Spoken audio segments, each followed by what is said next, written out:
Victoria, we continue our live coverage from New Orleans of the deadly, just horrific terror attack here that happened early this morning. The suspect in the New Orleans vehicle attack has been identified by the FBI as a 42-year-old Army veteran from Texas. Investigators say they believe Shamsuddin Jabbar wasn't acting alone, and they're looking into whether he had accomplices. It's believed Jabbar drove a pickup truck at high speed into large crowds, killing 15 people and leaving dozens of others injured. He opened fire before being shot dead by police. The FBI says a flag for the Islamic State group was found in the vehicle. And police say they found a number of improvised explosive devices in the French Quarter neighborhood where this attack took place. It did involve a man driving a pickup truck down Bourbon Street at a very fast pace, and it was very intentional behavior. This man was trying to run over as many people as he possibly could. He was hell-bent on creating the carnage and the damage that he did. Just after 3 a.m., chaos unfolds. The first signs of panic as police race to the scene. What they find, much of which is too graphic to show, is the immediate aftermath of a ramming attack. Officers say a man in a pickup truck plowed into a crowd, trying to run over as many people as he could. He then unleashed a shootout with police, who fired back and killed him.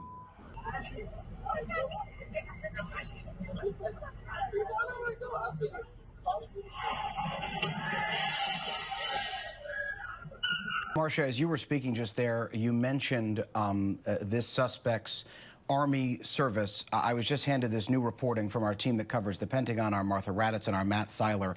I'll read it to you here, which is that the U.S. Army has confirmed that the suspect here, Shamsuddin Jabbar, he served in human resources and IT in roles in the Army from 2007 to 2015. He then goes on to be an IT specialist in the Army Reserve from 2015 to 2020. He deploys, again, this is according to reporting from our Pentagon team and a statement from the U.S. Army. He deploys to Afghanistan from February 2009 to January of 2010. But as our Martha Raddatz has pointed out, the jobs that he served in, meaning that the roles that he served in the Army, which again were HR and IT, were not direct combat roles. I bring that up because you just brought up the fact that federal investigators are looking through his background, including his military service.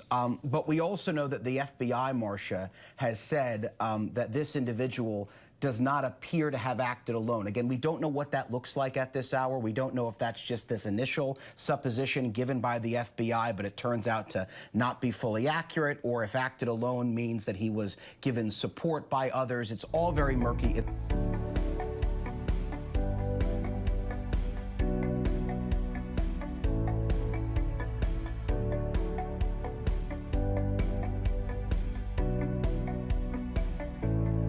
Breaking this morning, federal officials are calling it a deliberate act of terror as the FBI is conducting searches across multiple states.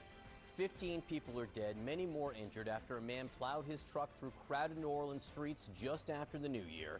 3 major questions this morning.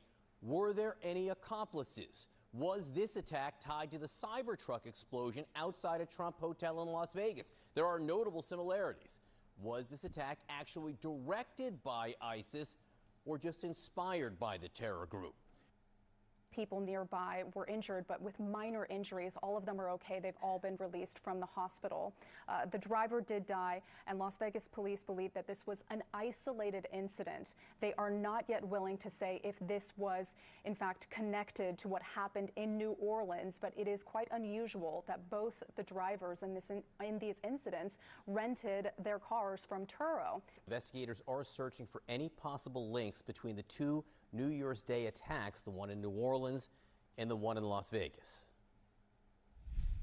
Do I think it's a coincidence? I don't know, but what I can tell you is we're absolutely investigating any connectivity to what happened in New Orleans, as well as other attacks that have been occurring around the world. We're not ruling anything out yet.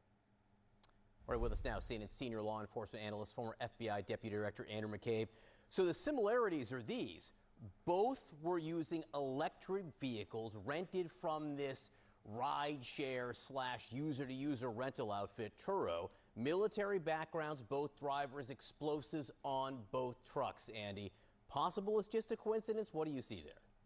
Still possible that that's just a coincidence, but honestly, John, you have attacks occurring, vehicle-borne attacks occurring on the same day in different cities. That alone gets you a very intensive investigation to determine whether or not there's any connectivity between those two actors.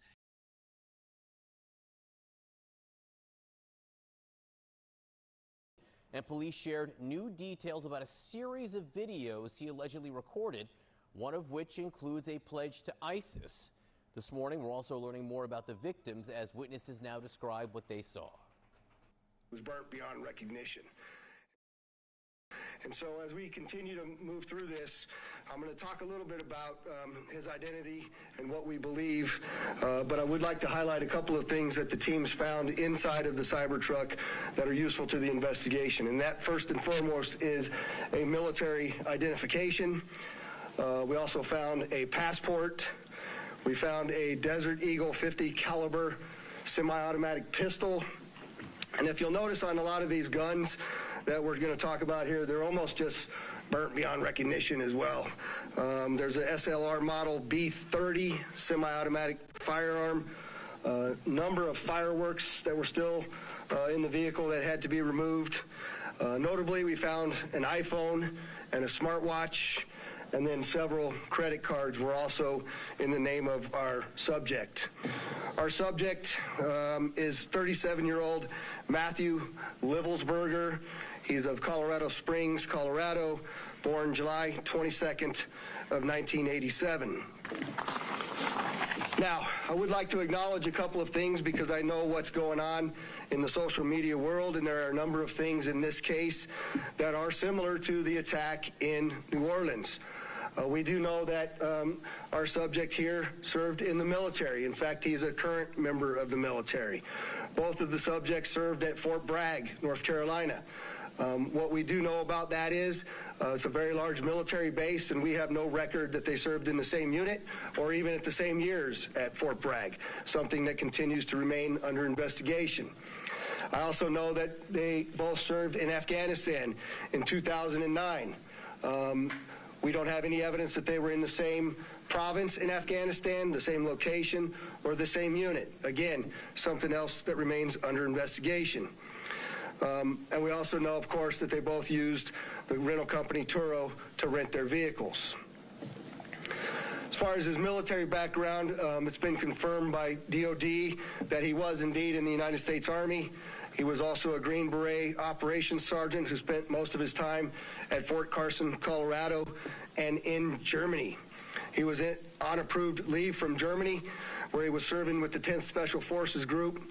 He was also previously in the National Guard and the Army Reserve. I'd like to point out to you that through exceptional joint investigative effort, we've gotten to a place where we believe we can show you his route to Las Vegas from Colorado, and Carlos will put up the map there for you. And we know that he rented the Cybertruck in Denver on December 28th. We tracked his movements through the Tesla charging stations, and that picture was observed at about 7:34 a.m. We know that he pulled into the Trump Valet, and I believe we have a video of that. You can see the Cybertruck highlighted there.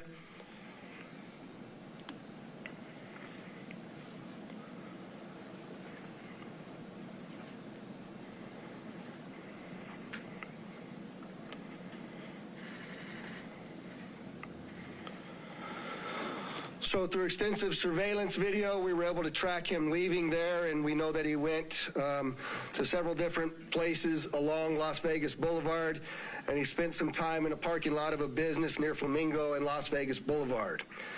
We then have a video. The explosion occurs within 17 seconds of his arrival at the Valet. There's some additional investigative updates that are going to be provided to you.